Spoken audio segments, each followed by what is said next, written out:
Hi, everybody. Thanks for coming out tonight. My name is Brendan Smith. I'm the Arts and Humanities Coordinator for the City of Takoma Park.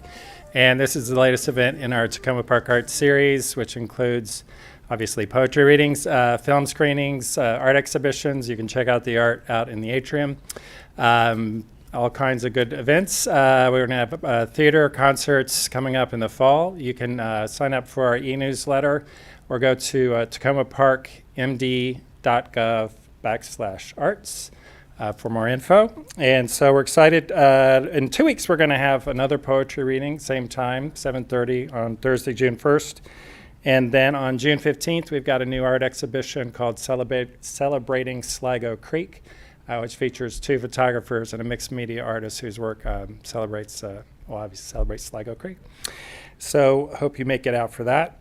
And tonight, we're excited to have local poets Ryan Holman, Carol Jennings, and Melanie Weldon-Soiset. And we're going to have our own Takoma Park Poet Laureate, Taylor Johnson, serve as MC.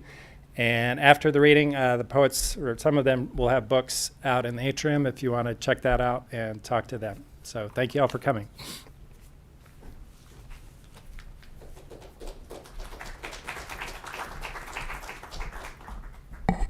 Good evening. My name is Taylor Johnson. I'm the Poet Laureate of Takoma Park. It's really good to see y'all here for poetry on a Thursday evening. It's always very heartening, these monthly readings. Thank you for being here. I'm going to start off with a poem by George Oppen. This is called Psalm. In the small beauty of the forest, the wild deer bedding down, that they are there, their eyes effortless, the soft lips nuzzle, and the alien small teeth tear at the grass. The roots of it dangle from their mouths, scattering earth in the strange woods. They who are there. Their paths nibbled through the fields, the leaves that shade them hang in the distances of sun. The small nouns crying faith in this, in which the wild deer startle and stare out. All right, I'm going to read the bios of our readers. First up is Ryan E. Holman.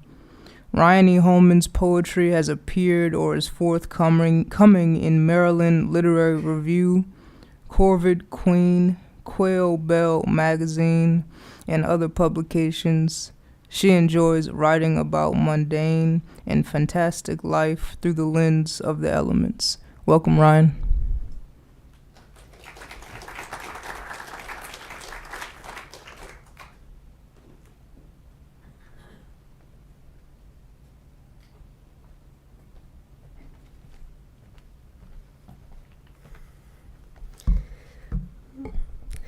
Thank you for that warm welcome. It is wonderful to be on this stage and to have several of you here. I have a few friends and family who have come in the audience, and I really appreciate you guys being here in particular. I was looking at sort of the work that I wanted to bring with me here, and I realized that a lot of the pieces that I wanted to read had to kind of do with various interpersonal relationships. And so that is going to kind of be a theme in my work here. The first poem I want to read is actually appeared in October Hill magazine last fall. And it was written after I wrestled open a raw pomegranate for the first time. It's called Intended. Have you ever eaten a fresh pomegranate, taken it apart, bit by bit, to eat the ruby drops inside? There is no way in hell that Persephone ate those seeds anything but intentionally. Pomegranates, like relationships, take messy work to peel back the tough surface that will never go quite as planned and will probably stain your fingers. But the end result is sweet and sometimes bitter and comes down to hundreds of tiny choice drops.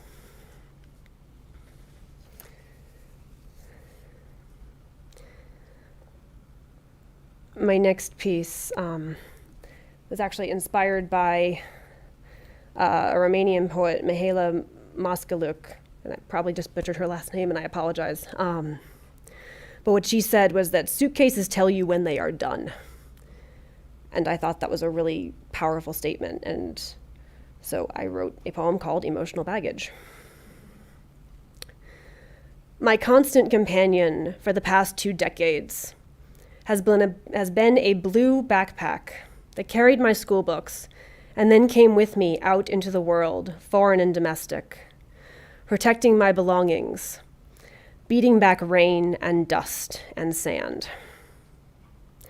Last month, the gray zipper stumbled and the track misaligned. You sewed it up and sent me on my way. You won't go with me. I've asked. You say you're too old. But you'll help me go. Suitcases and backpacks and people tell you when they are done. You seem to think you are, but I'm not sure I can accept that. I would gladly sew up and mend the path ahead for you and take you with me, if only you'd be willing to tell me where it is that you stumble.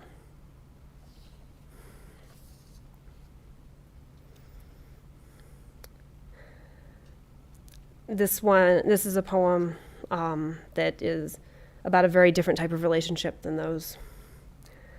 And I call it Molten.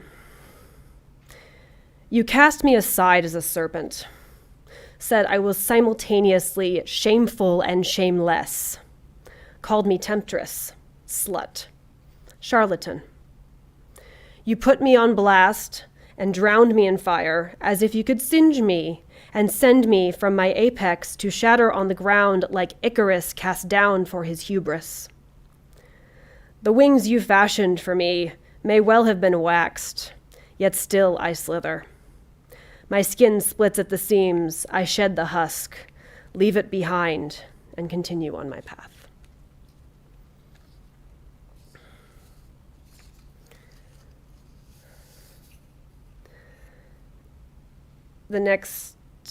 I think my next poem, I'm actually going to head a little bit away from the real and get a little more toward the surreal. I often find that I can look at some sort of more genre stories that have a lot to say about our real world, even if the world that they are in is unreal. And this one kind of straddles the line. This one's called Cygnus, and I wrote a couple of years ago. She developed her muscles and her instincts on the farm and by protecting her flock. She's not some dewy maiden or disguised princess dancing lightly in satin slippers. As a girl, she was too big and too loud and too awkward. Now they see her coming and flee. Enough. If she is to be cast out for being who she will be who she is unapologetically. She sways with purpose and her voice is low as she walks out into the night. She dons and fills her skin of feathers and down, flexes her powerful wings, and flies up, up, up, and away to her flock of stars.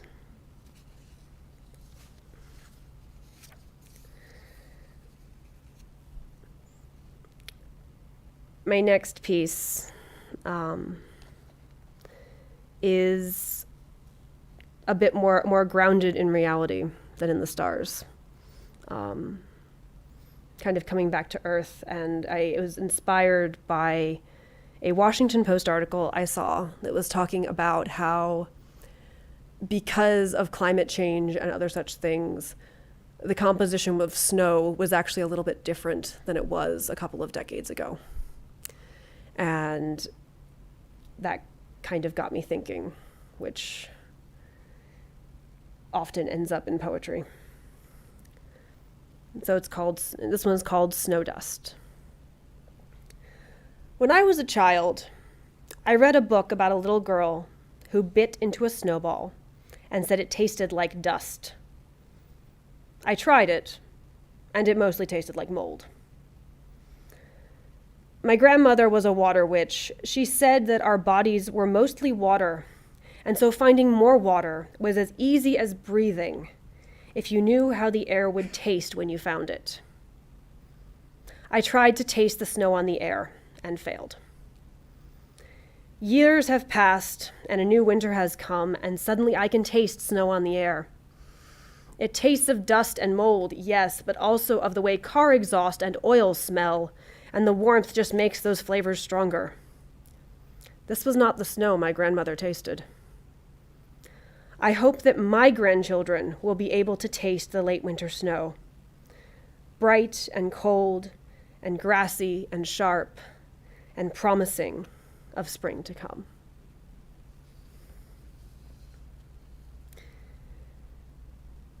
And for my final piece, I will say that one of the most frustrating relationships between people that anyone can have can be the relationship between the person who is applying for a job and the person who they're trying to get to hire them.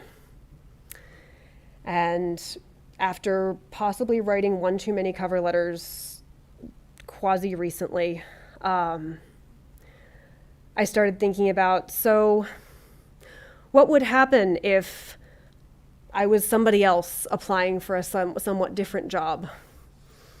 And how would it be possible to sort of challenge that, sort of channel that feeling into that? Because I think some of that's kind of universal. And so I wrote a cover letter about what happens if a minor goddess decides to apply for a pantheon. And this one is called Applying Deity. Thou askest my name. How darest thou presume to profane my calling by speaking of it in thy feeble tongue? I have sent a vulture with my kindest blessings to pray thee examine this application. I have known of this pantheon ever since I was forged by flame and, fully formed, emerged from a volcano on a tiny island, which has recently become part of the endless ocean after acquisition by the sea gods of this very pantheon.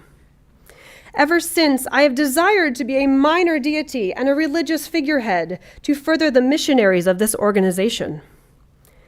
In my last position, I was honored with multiple temples, testifying to my patience and beauty. I have thousands of years of supervisory experience.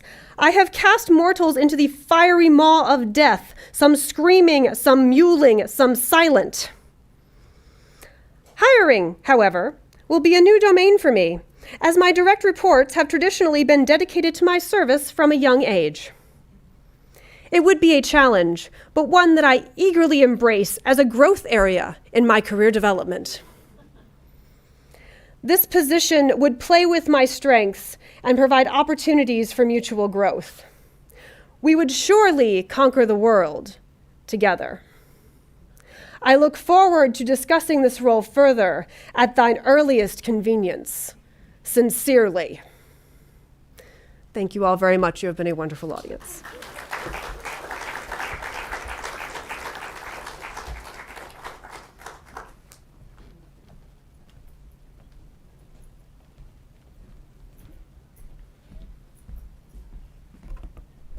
Thank you, Ryan.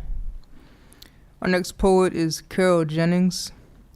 Carol Jennings is a retired lawyer who worked for the Federal Trade Commission's Bureau of Consumer Protection for more than 30 years. She has published 2 poetry collections, including The Dead Spirits at the Piano and The Sustained Pedal. Welcome, Carol.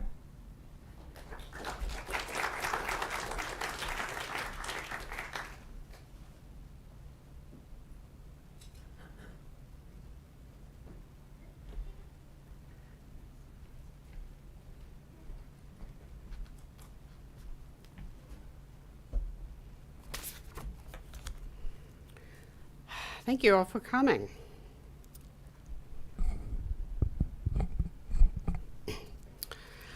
I want to start with the first poem in the book called A Flickering Light.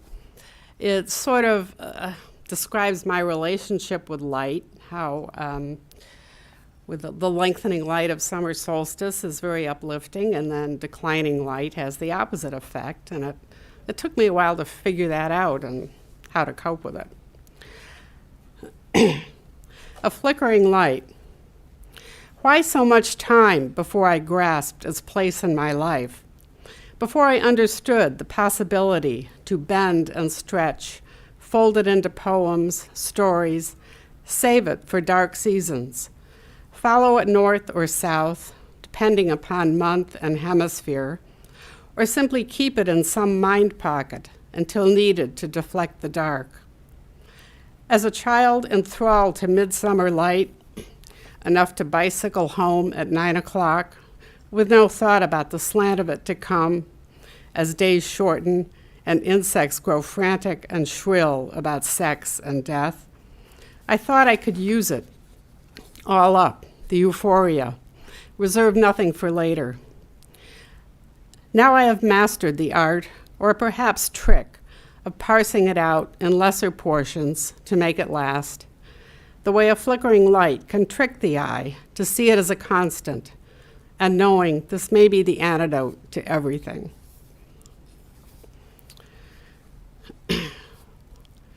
The next poem is called After a Certain Age. This is a birthday poem. I think I wrote it when I turned 70, maybe 75. Some of you will relate to this. After a certain age, do not count the number of funerals attended, people who have professed to love you, foreign countries not visited, vanishing rings of Saturn, wrong notes played in a Mozart sonata, or inches of sea level rise. And do not listen to the noise that is news, nor the harsh words of the dies irae. You will know when you have reached that age. Pay attention to stars in the darkest skies, planets visible to your unaided eye, lengthening daylight after winter solstice, layers of igneous rock in deep canyons, your ancestors, time as an artificial construction, music that outlives its composer.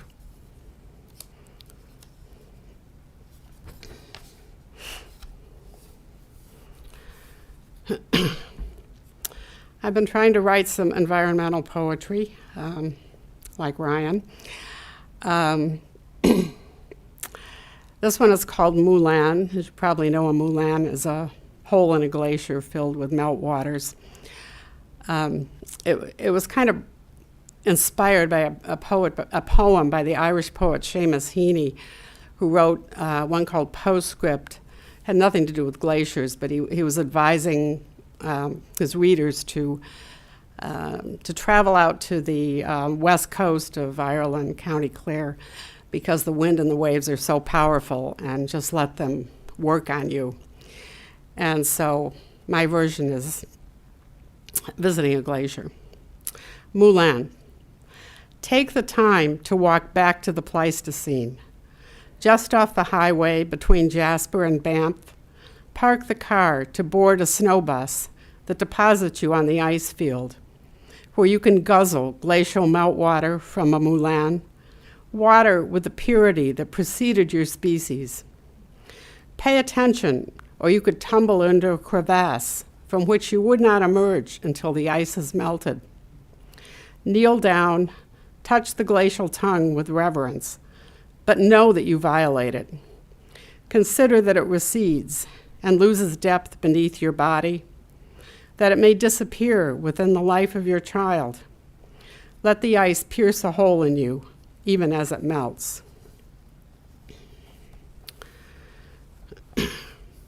This one is called The Year of My Birth, and that was 1944, so a lot of things happened. And it also contains reference to the sustain pedal, which became the title of the book. Year of my birth. Nazis had infested most of Europe. An amphibious force of liberators landed on French beaches just before summer solstice. The mission would take a year.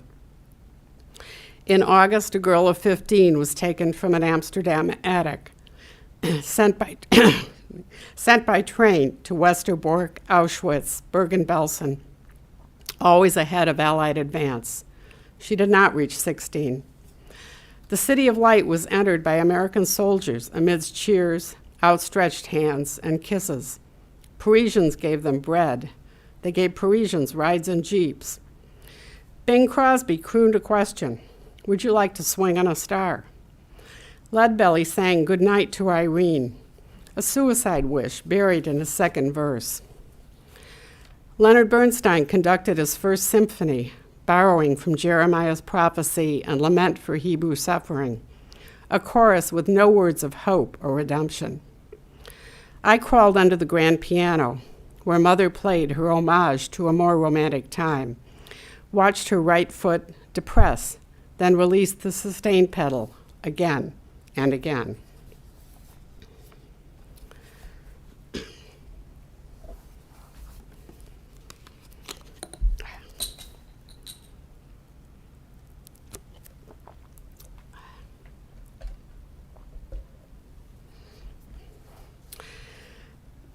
This one is called To Michelangelo's Dying Slave. I wrote it after visiting the Louvre and seeing the statue, which is just incredibly beautiful. No pain mars your marble face, your pose almost erratic, left arm flung back behind your head, right hand fingering the spear slit in your chest, one knee bent, your David-like face tilted slightly away from us, eyes shut, your vision inward, release on your face as you die at your peak. Your body still radiates desire like a new star, even as you enter that space beyond desire, as if you hear a melody like the Liebestod composed 300 years after your dying was carved, that one-time song when love and death meld before the end. If you could speak, you would tell us nothing.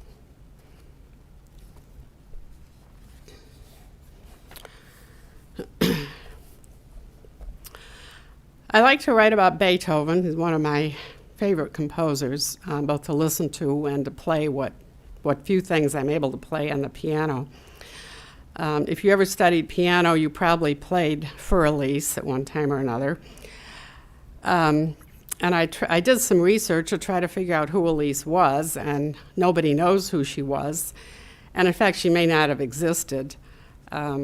His handwriting was so bad, the publisher may have completely misread whatever he put on the inscription. But I tried to imagine Elise or whoever the woman was, and took her voice. So this is called For Beethoven from Elise. You ruined me for other men, you know. I have been loved by others more handsome than you, with gentle touch and pretty words. But each time I begin to fall, your teasing eighth notes that presage the melody course through me to intervene. It was a trifle for you, your A minor bagatelle with its little arcs and bridges, always coming back to that winsome lyric, forever implanted in my body and brain, a theme that never fully resolves, like my feelings for you.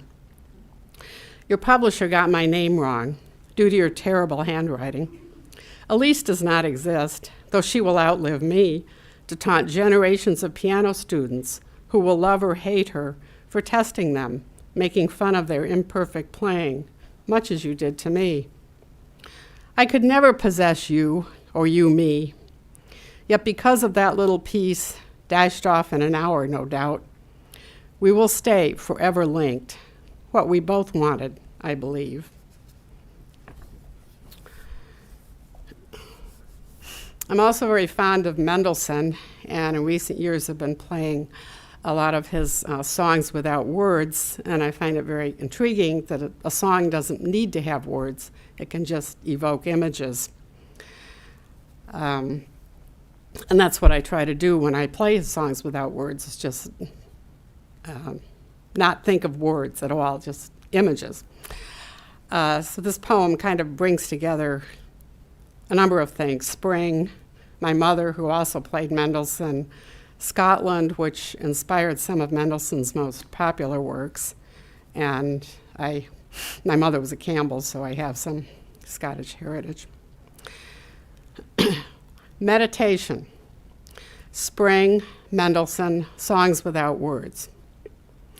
It was never just about lengthening light, the sun shifting hemispheres, buds that presage blossoms, or my being born.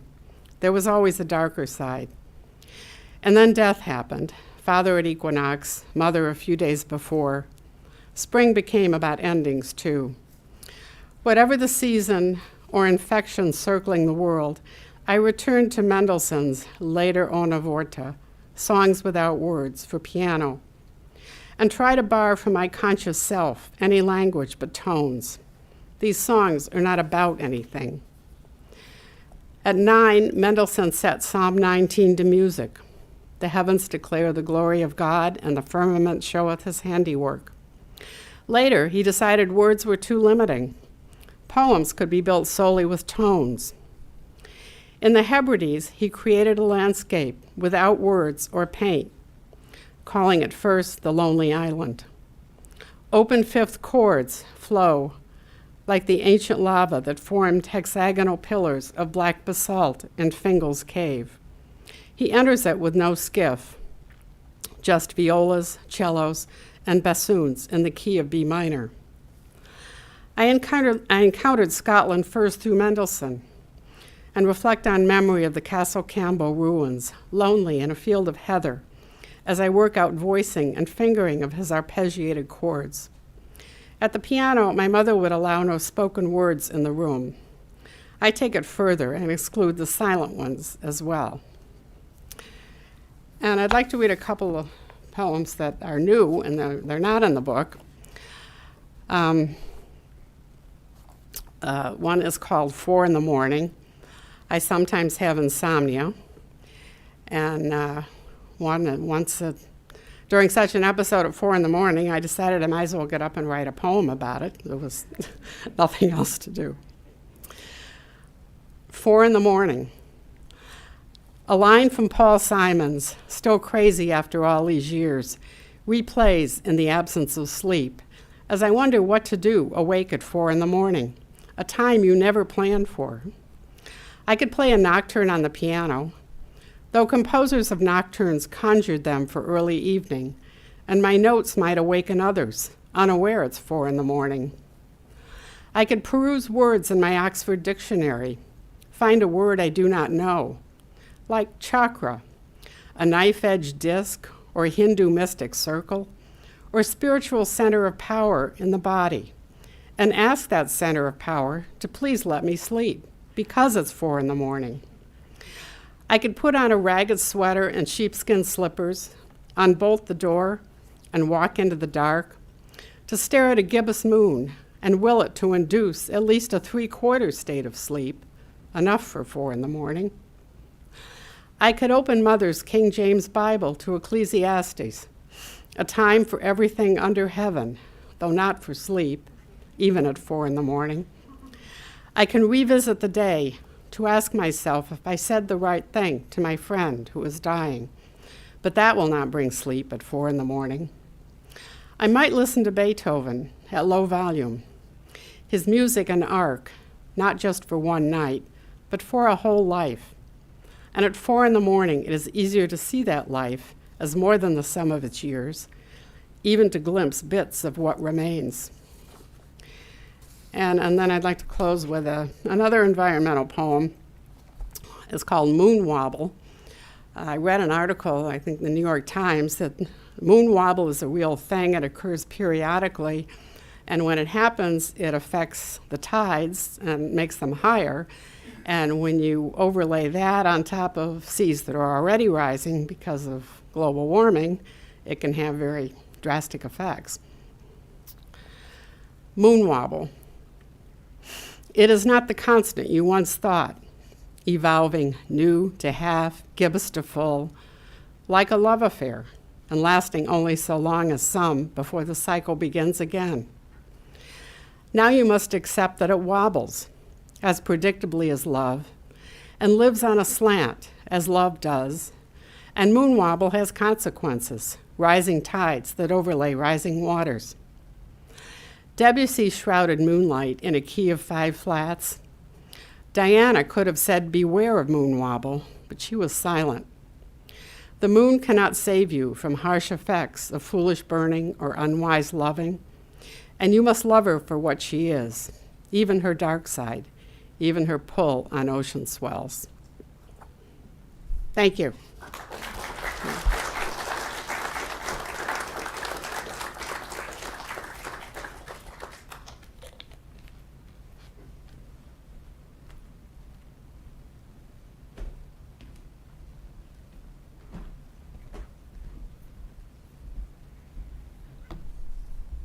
Thank you, Carol. Our final poet is Melanie Weldon-Soiset. Melanie Weldon-Soiset is a Church 2 survivor, contemplative prayer leader, and poetry editor at G's magazine. She also is a highly sensitive person who struggles with insomnia, yet values insights gained through dreaming. She loves to write poetry that creates safe refuge for sleep and connects with beauty that rings true. Welcome, Melanie.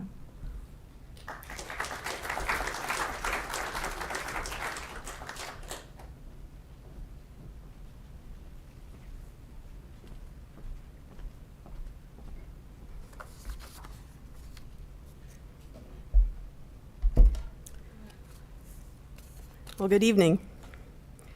And thank you so much to Brendan and the Takoma Park Arts Series for hosting these events. Thank you as well to my co-poets, Ryan and Carol, and to Taylor for being MC this evening. It's an honor and delight to be here. So a common theme through the poems I want to share tonight. Firstly, just the past few years with all the chaos and the pandemic and lockdown and being here locally, not traveling much, I tried on my better days to see it as an invitation to notice the beauty around me, to rediscover familiar places, to try and just see something that's new, at least on my better days. So several of these poems, and to try and seek joy, to try and remember good things, take me on some bike rides around the city. I live just a few miles down the road in Brookland, and I love to go biking on the trails, especially the Anacostia River Trail. That's my happy place. It's a great place to process, to just think through poems, to just kind of work through life. So several of these poems will take you on the journey, and if any of you have biked the trail, maybe this will be familiar to you. Another theme through these poems is that for many of them, they take place in the spring or summertime, but I actually wrote them in late winter. I struggle with seasonal affective disorder, and so the months of February and March are especially difficult, in a time when I acutely need to remember beauty, when I need to just stay connected to things that matter to me and give me delight. Because as Carol mentioned with her poems and the light that changes throughout the year, it can be hard to kind of stay connected to that energy. So with those two themes in mind, I start with my first poem, which is called Cabin Fever Compels Me to Bike to the Anacostia River. Today, I'm an astronaut. I need to shuttle beyond the orbit of my block. I launch east from my home planet, turning left, then right. I cycle through a few green lights, making sure to stop by the house with the train-shaped little free library. Trains also travel to car-free universes.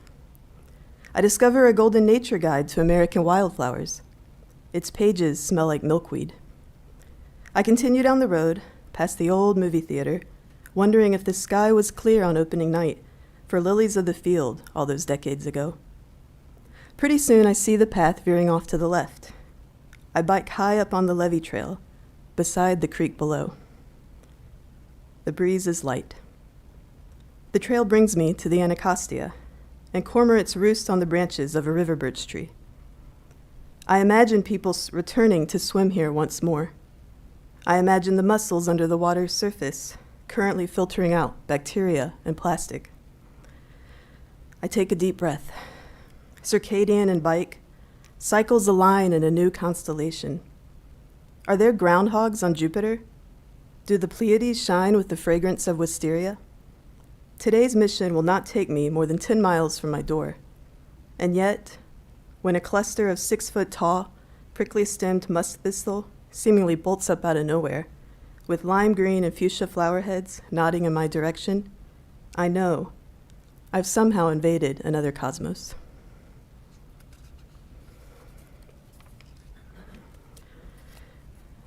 Well, my next poem brings us to those dreary late winter days, probably in February. Definitely not a good day to go biking, at least not for this fair weather biker. And I was really needing to find some creative inspiration, just really fighting the blues of the season. And I thought of an old arts and crafts box that I have and an origami kit that I haven't really touched ever that I'd gotten from a friend.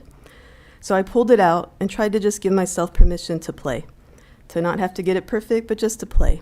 And so I tried one of what they told me was a beginning origami practice, including origami lantern.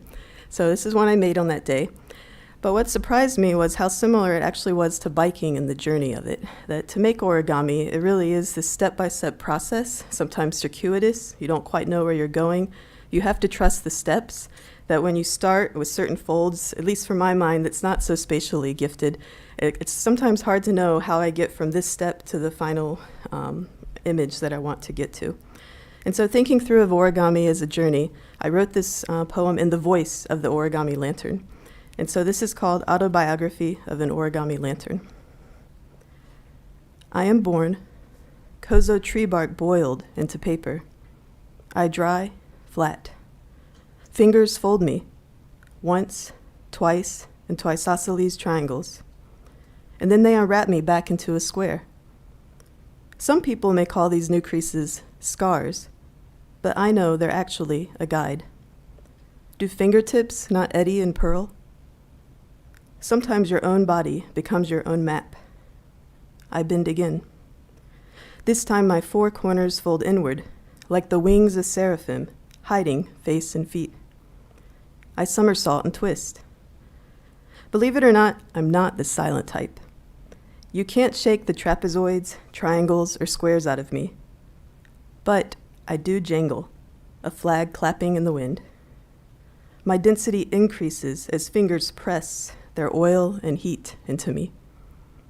More turning like a pinwheel, more reliefs folding into a hinged diptych. Ah, the depth. I've grown into a new dimension. When I open, yes, eyes can see my wrinkles and creases. But I can also hold so much music. Like jasper and beryl, I refract light, shining.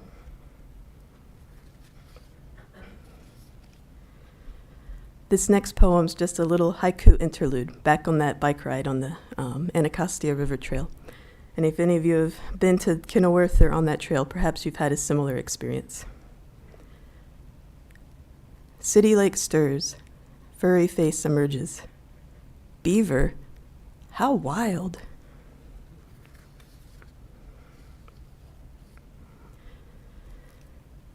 Still on our bike ride. This time, instead of going south towards Kenilworth, we're going to go north onto the Northwest Branch Trail through Hyattsville to College Park. With a few turns, as many of you might know, probably know, you can arrive at the University of Maryland's campus. And so I love going to the campus, particularly to the Memorial Chapel, which has a labyrinth that's open to the public. In addition to biking, I find walking a labyrinth, which, unlike a maze, as you probably know, only has one way in and one way out. You don't have to deal with cars, you don't have to deal with stoplights, you just have this path that's already put before you. You don't have to make decisions, really. Follow the path, come back out. And it's a great way to walk the poems. It's a great way if you're facing a big decision, if you need to process emotions or just work through feelings, to just let your body go through that journey. And so, appropriately enough, this next poem's called The Next Labyrinth Journey. And I'm honored that my friend Nina here has heard an earlier version of this poem. So, The Next Labyrinth Journey. At the University of Maryland Memorial Chapel, College Park, Maryland.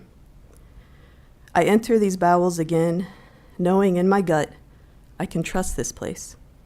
Not a trap, but an invitation to return. No cash required, no strings attached.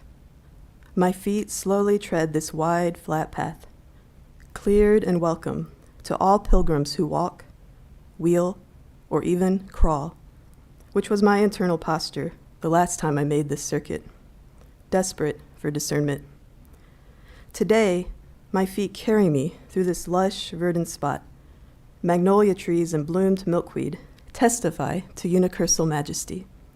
Frothy pines, dappled shade, and blue skies all cry mercy.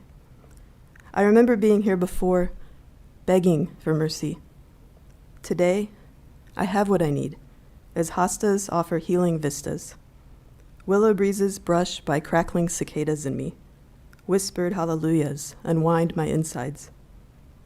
Chapel bells ring on the hour, not bidding me to rush, but to rest. Stay, stay, stay, they say. Held within this central place, my own skin now embracing me like a cashmere pashmina, I follow the sound of unclenching flesh.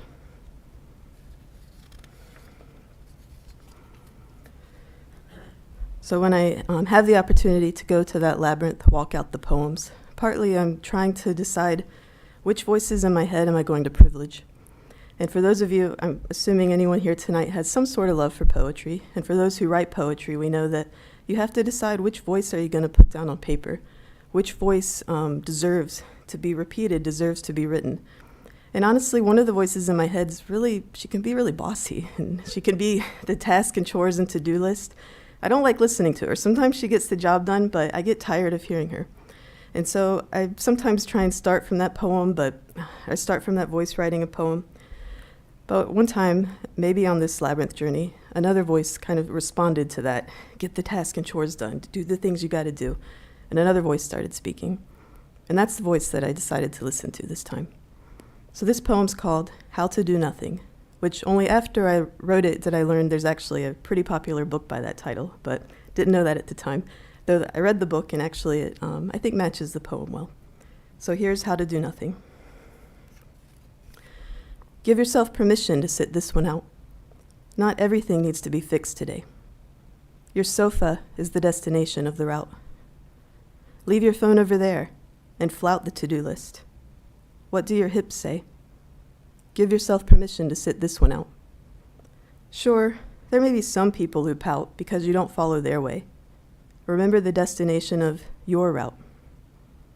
You have a new religion now. Be devout in this place that teaches. To stop is to pray. Give yourself permission to sit this one out.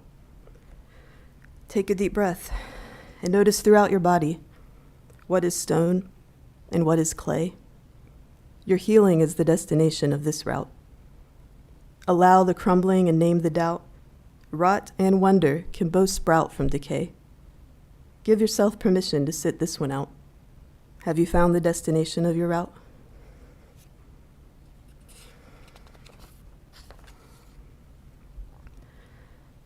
My last poem this evening is another bike ride, but this time to Mount Rainier, Maryland, so still nearby, to my friend Judy's home, who runs an urban retreat center called Still Place. So I invite you to connect with her later. She's got a beautiful outdoor garden, some beehives, and also some chickens. And so on another day, as you're going to come away from this thinking I'm always a person needing to process things, which is maybe not untrue, but another day needing a practice to process, needing to work through feelings and big questions. I remembered Judy's garden and her chickens, and I'd heard that actually watching chickens can be very soothing. And so I thought, you know what? Why don't I go and see for myself? She kindly hosted me, and this poem is the fruit of that for a couple of hours at Judy's home. The poem's called Contemplating a Common Hen. Watching you is prayer, as you bend down in child's pose, pleading for a lettuce leaf. You're an acutely angled sail, your backside hoisted high, an ecstasy of feathers, quills and rakuses, not raucous, but gentle. Golden spangled hosanna branches billow. Your neck, stretched low, is an act of oblation. You step, oh, so delicately, as if walking on eggshells, as if you know how to handle holy things like straw, corn, and the dirt below your claws. Well, thank y'all so much. It's been an honor, and I would love to connect with you later. I also have a monthly poetry and prayer newsletter. My partner Brian will be available, and I'd love to just connect. Anyone who's here, I assume, loves poetry, and those are people I love to get to know. So thank you so much. I'm so grateful for this opportunity.